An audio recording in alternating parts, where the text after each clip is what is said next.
الحمد للہ رب العالمین والصلاة والسلام علی سید المرسلین اما بعد فاعوذ باللہ من الشیطان الرجیم بسم اللہ الرحمن الرحیم۔ استنجا کا طریقہ حنفی۔ درود شریف کی فضیلت۔ سرکار نامدار مدینے کے تاجدار حبیب پروردگار شفیع روز شمار جناب احمد مختار صلی اللہ تعالی علیہ وآلہ وسلم کا ارشاد نور بار ہے، تم اپنی مجلسوں کو مجھ پر درود پاک پڑھ کر آراستہ کرو، کیونکہ تمہارا مجھ پر درود پاک پڑھنا بروز قیامت تمہارے لیے نور ہوگا۔ صلو علی الحبیب صلی اللہ تعالی علی محمد۔ عذاب میں تخفیف ہو گئی۔ حضرت سیدنا ابن عباس رضی اللہ تعالی عنہما سے مروی ہے کہ سرکار دو عالم نور مجسم شاہ بنی آدم رسول محتشم صلی اللہ تعالی علیہ وآلہ وسلم دو قبروں کے پاس سے گزرے تو غیب کی خبر دیتے ہوئے فرمایا، یہ دونوں قبر والے عذاب دیے جا رہے ہیں، اور کسی بڑی چیز میں جس سے بچنا دشوار ہو عذاب نہیں دیے جا رہے، بلکہ ایک تو پیشاب کے چھینٹوں سے نہیں بچتا تھا اور دوسرا چغل خوری کیا کرتا تھا۔ پھر آپ صلی اللہ تعالی علیہ وآلہ وسلم نے کھجور کی تازہ ٹہنی منگوائی اور اسے آدھو آدھ چیرا اور ہر ایک کی قبر پر ایک ایک حصہ گاڑ دیا اور فرمایا، جب تک یہ خشک نہ ہو تب تک ان دونوں کے عذاب میں تخفیف ہوگی۔ صلو علی الحبیب صلی اللہ تعالی علی محمد۔ استنجا کا طریقہ۔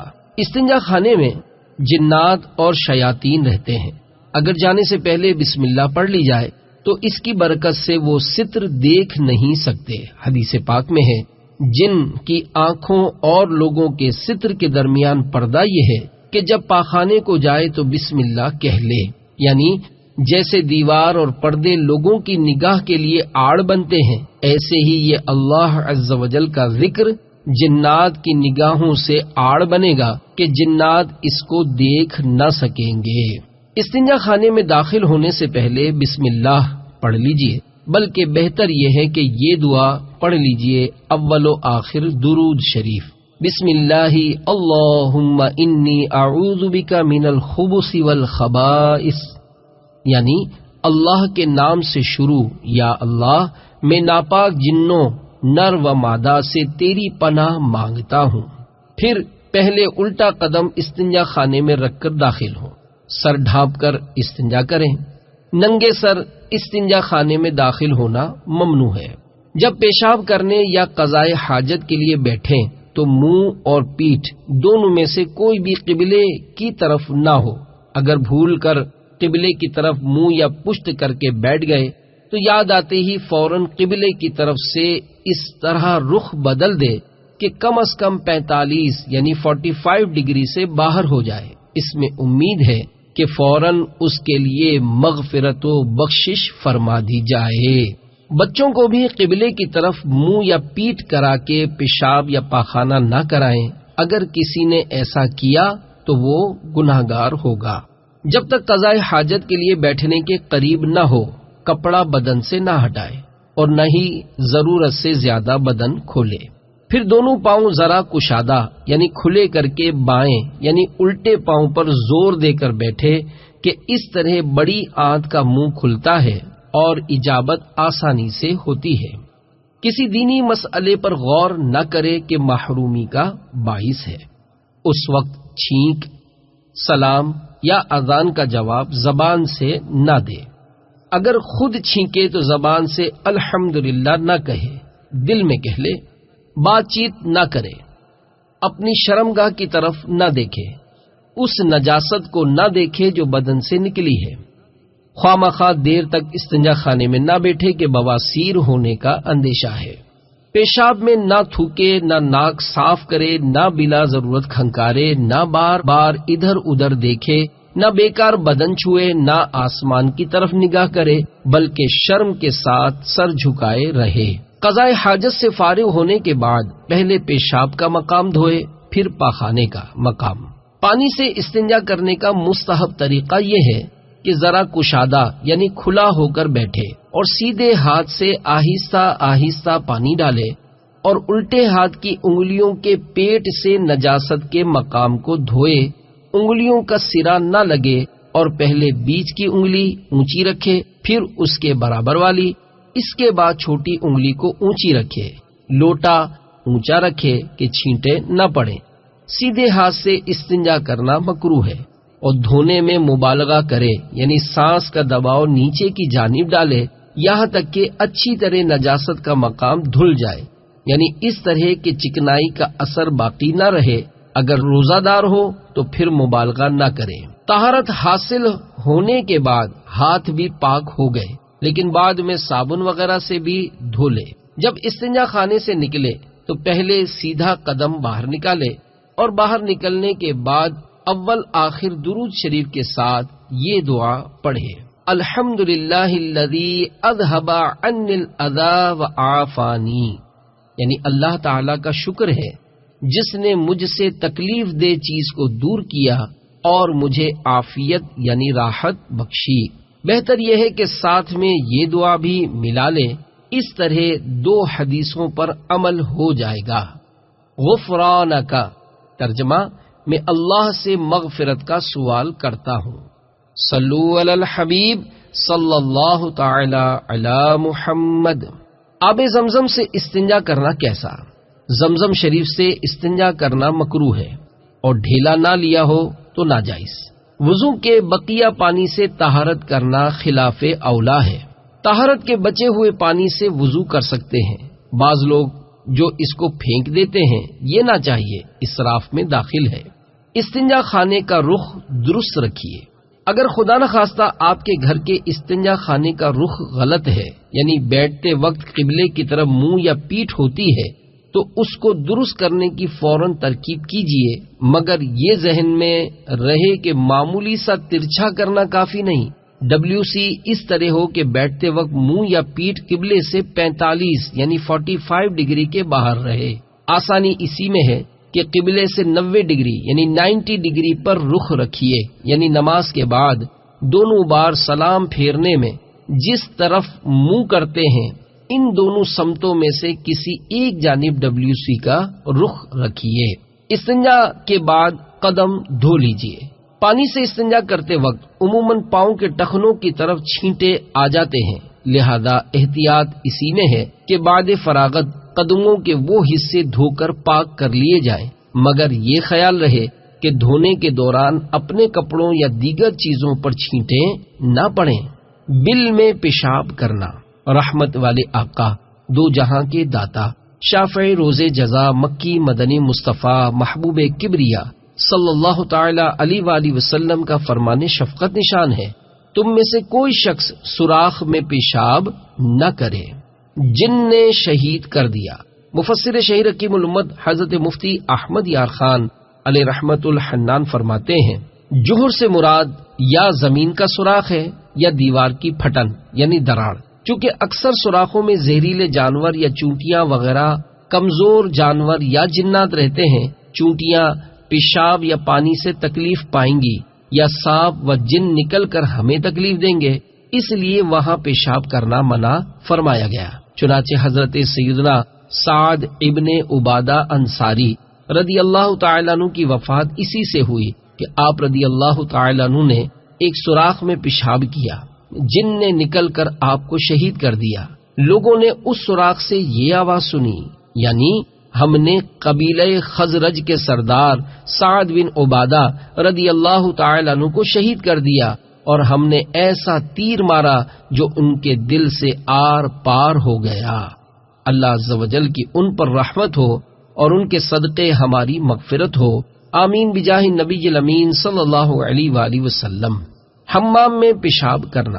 سرکار مدینہ منورہ سردار مکہ مکرمہ صلی اللہ تعالی علیہ وآلہ وسلم نے فرمایا: کوئی غسل خانے میں پیشاب نہ کرے، پھر اس میں نہائے یا وضو کرے کہ اکثر وسوسے اس سے ہوتے ہیں۔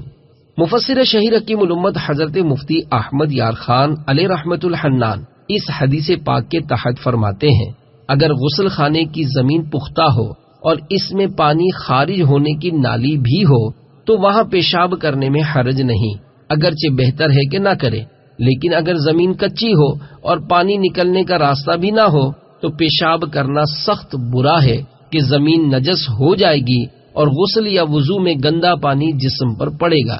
یہاں دوسری صورت ہی مراد ہے، اس لیے تاکیدی ممانعت فرمائی گئی، یعنی اس سے وسوسوں اور وہم کی بیماری پیدا ہوتی ہے، جیسا کہ تجربہ ہے، یا گندی چھینٹیں پڑنے کا وسوسہ رہے گا۔ استنجا کے ڈھیلوں کے احکام۔ آگے پیچھے سے جب نجاست نکلے تو ڈھیلوں سے استنجا کرنا سنت ہے، اور اگر صرف پانی سے طہارت کر لی تو بھی جائز ہے، مگر مستحب یہ ہے کہ ڈھیلے لینے کے بعد پانی سے طہارت کرے۔ آگے اور پیچھے سے پیشاب پاخانے کے سوا کوئی اور نجاست مثلا خون، پیپ وغیرہ نکلے یا اس جگہ خارج سے نجاست لگ جائے تو بھی ڈھیلے سے صاف کر لینے سے طہارت ہو جائے گی، جبکہ اس موضع یعنی جگہ سے باہر نہ ہو، مگر دھو ڈالنا مستحب ہے۔ ڈھیلوں کی کوئی تعداد معین یعنی مقررہ تعداد سنت نہیں، بلکہ جتنے سے صفائی ہو جائے، تو اگر ایک سے صفائی ہو گئی سنت ادا ہو گئی، اور اگر 3 ڈھیلے لیے اور صفائی نہ ہوئی سنت ادا نہ ہوئی۔ البتہ مستحب یہ ہے کہ طاق مثلا 1، 3، 5 ہوں اور کم سے کم 3 ہوں، تو اگر 1 یا 2 سے صفائی ہو گئی تو 3 کی گنتی پوری کرے، اور اگر 4 سے صفائی ہو تو 1 اور لے کہ طاق ہو جائیں۔ ڈھیلوں سے طہارت اس وقت ہوگی کہ نجاست سے مخرج یعنی خارج ہونے کی جگہ کے آس پاس کی جگہ 1 درہم سے زیادہ آلودہ نہ ہو، اور اگر درہم سے زیادہ سن جائے تو دھونا فرض ہے، مگر ڈھیلے لینا اب بھی سنت رہے گا۔ کنکر، پتھر، پھٹا ہوا کپڑا یہ سب ڈھیلے کے حکم میں ہیں، ان سے بھی صاف کر لینا بلا کراہت جائز ہے۔ بہتر یہ ہے کہ پھٹا کپڑا یا درزی کی بے قیمت کترن سوتی یعنی کاٹن ہو تاکہ جلد جذب کر لے۔ ہڈی اور کھانے اور گوبر اور پکی اینٹ اور ٹھیکری اور شیشہ اور کوئلے اور جانور کے چارے سے اور ایسی چیز سے جس کی کچھ قیمت ہو، اگرچہ 1 آدھ پیسہ صحیح، ان چیزوں سے استنجا کرنا مکروہ ہے۔ کاغذ سے استنجا منع ہے، اگرچہ اس پر کچھ لکھا نہ ہو یا ابو جہل جیسے کافر کا نام لکھا ہو۔ داہنے یعنی سیدھے ہاتھ سے استنجا کرنا مکروہ ہے۔ اگر کسی کا بایاں ہاتھ بیکار ہو گیا تو اسے دہنے یعنی سیدھے ہاتھ سے جائز ہے۔ جس ڈھیلے سے 1 بار استنجا کر لیا اسے دوبارہ کام میں لانا مکروہ ہے، مگر دوسری کروٹ اس کی صاف ہو تو اس سے کر سکتے ہیں۔ مرد کے لیے پیچھے کے مقام کے لیے ڈھیلوں کے استعمال کا طریقہ یہ ہے، گرمی کے موسم میں پہلا ڈھیلا آگے سے پیچھے کو لے جائیں، دوسرا پیچھے سے آگے کو اور تیسرا آگے سے پیچھے کو۔ سردیوں میں پہلا ڈھیلا پیچھے سے آگے، دوسرا آگے سے پیچھے اور تیسرا پیچھے سے آگے کو لے جائیں۔ پاک ڈھیلے داہنی یعنی سیدھی جانب رکھنا اور بعد کام میں لانے کے بائیں یعنی الٹے ہاتھ کی طرف ڈال دینا، اس طرح پر کہ جس رخ میں نجاست لگی ہو نیچے ہو، مستحب ہے۔ ٹوائلٹ پیپر کے استعمال کی علماء نے اجازت دی ہے، کیونکہ یہ اسی مقصد کے لیے بنایا گیا ہے اور لکھنے میں کام نہیں آتا۔ البتہ بہتر مٹی کا ڈھیلا ہے۔ مٹی کا ڈھیلا اور سائنسی تحقیق۔ ایک تحقیق کے مطابق مٹی میں نوشادر یعنی امونیم کلورائڈ نیز بدبو دور کرنے والے بہترین اجزاء موجود ہیں۔ پیشاب اور فضلہ جراثیم سے لبریز ہوتا ہے، اس کا جسم انسانی پر لگنا نقصان دہ ہے۔ اس کے اجزاء بدن پر چپکے رہ جانے کی صورت میں طرح طرح کی بیماریاں پیدا ہونے کا اندیشہ ہے۔ ڈاکٹر ہلوک لکھتا ہے، استنجا کے مٹی کے ڈھیلے نے سائنسی دنیا کو ورطۂ حیرت میں ڈال رکھا ہے۔ مٹی کے تمام اجزاء جراثیم کے قاتل ہوتے ہیں، لہذا مٹی کے ڈھیلے کے استعمال سے پردے کی جگہ پر موجود جراثیم کا خاتمہ ہو جاتا ہے، بلکہ اس کا استعمال پردے کی جگہ کے کینسر یعنی کینسر آف پینس سے بچاتا ہے۔ بڈھے کافر ڈاکٹر کا انکشاف۔ میٹھے میٹھے اسلامی بھائیوں، سنت کے مطابق قضاء حاجت کرنے میں آخرت کی سعادت اور دنیا میں بیماریوں سے حفاظت ہے۔ کفار بھی اسلامی اتوار کا خواہی نہ خواہی اقرار کر ہی لیتے ہیں۔ اس کی جھلک اس حکایت میں ملاحظہ فرمائیے۔ چنانچہ فزیالوجی کے ایک سینئر پروفیسر کا بیان ہے، میں ان دنوں مراکش میں تھا، مجھے بخار آ گیا۔ دوا کے لیے ایک غیر مسلم بڈھے گھاگ ڈاکٹر کے پاس پہنچا۔ اس نے پوچھا کیا مسلمان ہو؟ میں نے کہا ہاں مسلمان ہوں اور پاکستانی ہوں۔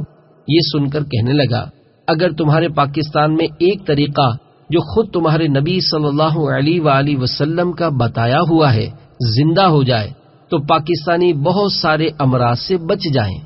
میں نے حیرت سے پوچھا وہ کون سا طریقہ ہے؟ بولا اگر قضاء حاجت کے لیے اسلامی طریقے پر بیٹھا جائے تو اپینڈکس، دائمی قبض، بواسیر اور گردوں کے امراض نہیں ہوں گے۔ رفع حاجت کے لیے بیٹھنے کا طریقہ۔ میٹھے میٹھے اسلامی بھائیوں، یقیناً آپ بھی جاننا چاہیں گے کہ وہ کرشماتی طریقہ کون سا ہے، تو سنیے۔ حضرت سیدنا سراقہ بن مالک رضی اللہ تعالیٰ عنہ فرماتے ہیں ہمیں تاجدار رسالت سراپا عظمت و شرافت صلی اللہ علیہ وآلہ وسلم نے حکم دیا کہ ہم رفع حاجت کے وقت بائیں یعنی الٹے پاؤں پر وزن دیں اور دایاں پاؤں کھڑا رکھیں۔ بائیں پاؤں پر وزن ڈالنے کی حکمت۔ رفع حاجت کے وقت اکڑوں بیٹھ کر دایاں یعنی سیدھا پاؤں کھڑا یعنی اپنی اصلی حالت پر نارمل رکھ کر بائیں یعنی الٹے پاؤں پر وزن دینے سے بڑی آنت جو کہ الٹی طرف ہوتی ہے اور اسی میں فضلہ ہوتا ہے اس کا منہ اچھی طرح کھل جاتا اور بآسانی فراغت ہو جاتی اور پیٹ اچھی طرح صاف ہو جاتا ہے، اور جب پیٹ صاف ہو جائے گا تو بہت ساری بیماریوں سے تحفظ حاصل رہے گا۔ کرسی نما کموڈ۔ افسوس آج کل استنجا کے لیے کموڈ عام ہوتا جا رہا ہے۔ اس پر کرسی کی طرح بیٹھنے کے سبب ٹانگیں پوری طرح نہیں کھلتی، اکڑوں بیٹھنے کی ترکیب نہ ہونے کے سبب الٹے پاؤں پر وزن بھی نہیں دیا جا سکتا اور یوں آنتوں اور معدے پر زور نہیں پڑتا، اس لیے برابر فراغت نہیں ہو پاتی، کچھ نہ کچھ فضلہ آنت میں باقی رہ جاتا ہے جس سے آنتوں اور معدے کے متعدد امراض پیدا ہونے کا اندیشہ رہتا ہے۔ کموڈ کے استعمال سے اعصابی تناؤ پیدا ہوتا ہے، حاجت کے بعد پیشاب کے قطرات گرنے کے بھی خطرات رہتے ہیں۔ پردے کی جگہ کا کینسر۔ کرسی نما کموڈ میں پانی سے استنجا کرنا اور اپنے بدن اور کپڑوں کو پاک رکھنا ایک امر دشوار ہے۔ زیادہ تر اس کے لیے ٹوائلٹ پیپر کا استعمال ہوتا ہے۔ کچھ عرصہ قبل یورپ میں پردے کے حصوں کے مہلک امراض بالخصوص پردے کی جگہ کا کینسر تیزی سے پھیلنے کی خبریں اخبارات میں شائع ہوئی۔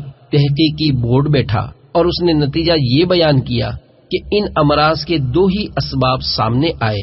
نمبر 1 ٹوائلٹ پیپر کا استعمال کرنا اور نمبر 2 پانی کا استعمال نہ کرنا۔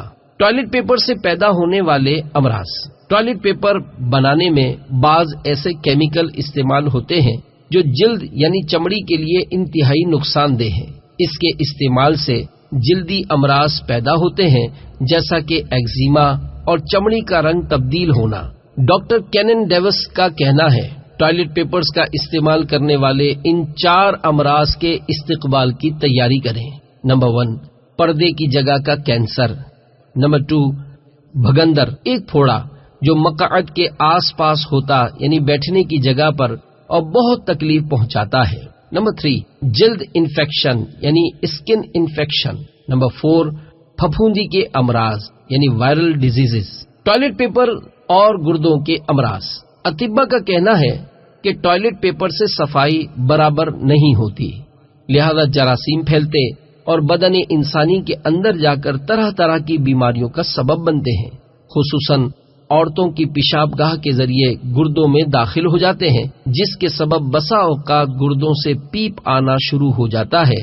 ہاں، ٹوائلٹ پیپر کے استعمال کے بعد اگر پانی سے استنجا کر لیا جائے تو اس کا نقصان نہ ہونے کے برابر رہ جاتا ہے۔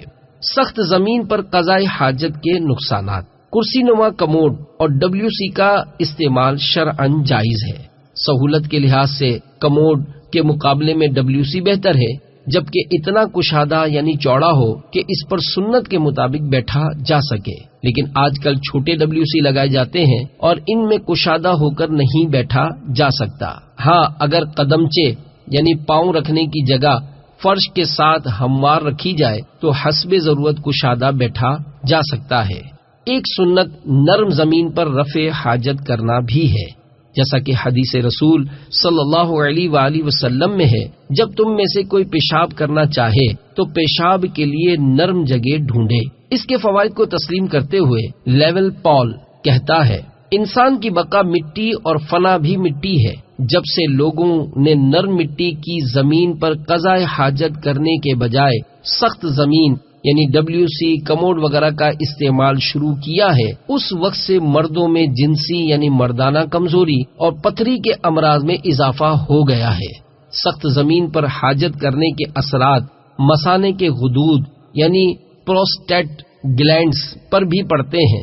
پیشاب یا فضلہ جب نرم زمین پر گرتا ہے تو اس کے جراثیم و تیزابیت فوراً جذب ہو جاتے ہیں، جبکہ سخت زمین چونکہ جذب نہیں کر پاتی، اس لیے تیزابی اور جراثیمی اثرات براہ راست جسم پر حملہ آور ہوتے اور طرح طرح کے امراض کا باعث بنتے ہیں۔ آقا صلی اللہ علیہ وآلہ وسلم دور تشریف لے جاتے ہیں۔ مدینے کے سلطان رحمت عالمیان صلی اللہ علیہ وآلہ وسلم کی شان عظمت نشان پر قربان کہ جب قضاء حاجت کو تشریف لے جاتے تو اتنی دور جاتے کہ کوئی نہ دیکھے، یعنی یا تو درخت یا دیوار کے پیچھے بیٹھتے، اور اگر چٹیل میدان ہوتا تو اتنی دور تشریف لے جاتے جہاں کسی کی نگاہ نہ پڑ سکتی۔ یقیناً سرکار مدینہ صلی اللہ علیہ وآلہ وسلم کے ہر فعل میں دین و دنیا کی بے شمار بھلائیاں پنہا ہوتی ہیں۔ پیشاب کرنے کے بعد اگر ہر فرد ایک لوٹا پانی بہا دیا کرے تو انشاءاللہ عز وجل بدبو اور جراثیم کی افزائش میں کمی ہوگی۔ بڑا پیشاب کرنے کے بعد جہاں ایک آدھ لوٹا پانی کافی ہو، وہاں فلش ٹینک سے پانی نہ بہایا جائے، کیونکہ وہ کئی لوٹے پر مشتمل ہوتا ہے۔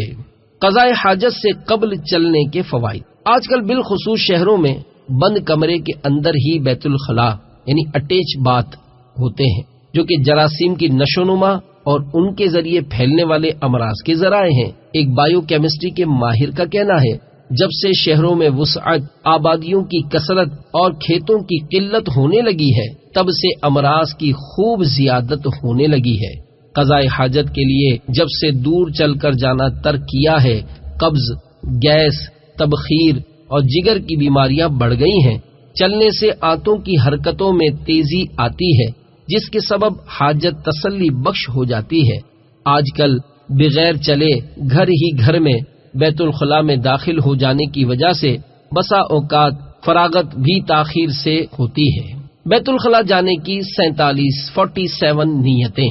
فرمان مصطفیٰ صلی اللہ علیہ وآلہ وسلم، مسلمان کی نیت اس کے عمل سے بہتر ہے۔ سر ڈھانپ کر جانے میں الٹے پاؤں سے اور باہر نکلنے میں سیدھے پاؤں سے پہل کر کے اتباع سنت کروں گا۔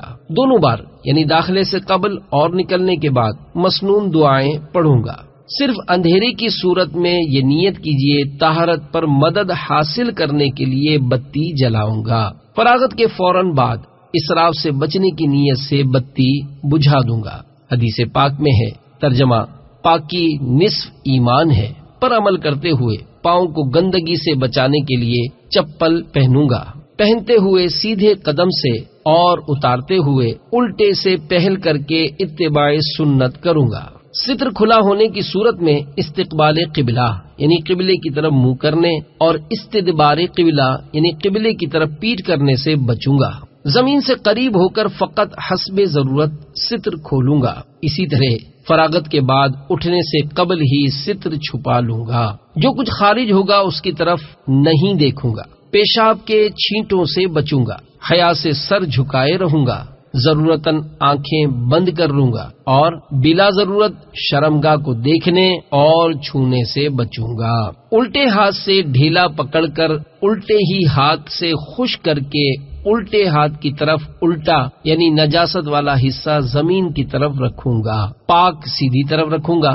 مستحب تعداد میں مثلاً 3، 5، 7 ڈھیلے استعمال کروں گا۔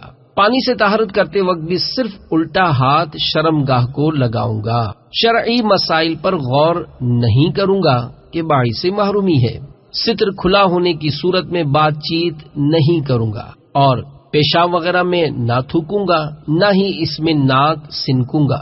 اگر فوراً حمام ہی میں وضو کرنا نہ ہوا تو طہارت والی حدیث پر عمل کرتے ہوئے دونوں ہاتھ دھوؤں گا، نیز جو کچھ نکلا اس کو بہا دوں گا۔ پیشاب کرنے کے بعد اگر ہر فرد 1 لوٹا پانی بہا دیا کرے تو انشاءاللہ عز وجل بدبو اور جراثیم کی افزائش میں کمی ہوگی۔ بڑا استنجا کرنے کے بعد بھی جہاں 1 آدھ لوٹا پانی کافی ہو وہاں فلش ٹینک سے پانی نہ بہایا جائے، کیونکہ وہ کئی لوٹے پر مشتمل ہوتا ہے۔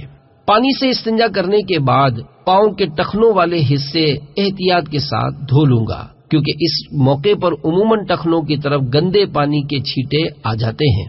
فارغ ہو کر جلدی نکلوں گا۔ بے پردگی سے بچنے کے لیے بیت الخلاء کا دروازہ بند کروں گا۔ مسلمانوں کو گھن سے بچانے کے لیے بعد فراغت دروازہ بند کروں گا۔ عوامی استنجا خانے میں جاتے ہوئے یہ نیتیں بھی کیجیے۔ اگر لائن لمبی ہوئی تو صبر کے ساتھ اپنی باری کا انتظار کروں گا، کسی کی حق تلفی نہیں کروں گا، بار بار دروازہ بجا کر اس کو ایذا نہیں دوں گا۔ اگر میرے اندر ہوتے ہوئے کسی نے بار بار دروازہ بجایا تو صبر کروں گا۔ اگر کسی کو مجھ سے زیادہ حاجت ہوئی اور کوئی سخت مجبوری یا نماز فوت ہونے کا اندیشہ نہ ہوا تو ایثار کروں گا۔ حتی الامکان بھیڑ کے وقت استنجا خانے جا کر بھیڑ میں مزید اضافہ کر کے مسلمانوں پر بوجھ نہیں بنوں گا۔ در و دیوار پر کچھ نہیں لکھوں گا۔ وہاں بنی ہوئی فحش تصویریں دیکھ کر اور حیا سوز تحریریں پڑھ کر اپنی آنکھوں کو بروز قیامت اپنے خلاف گواہ نہیں بناؤں گا۔ صلو علی الحبیب صلی اللہ تعالی علی محمد۔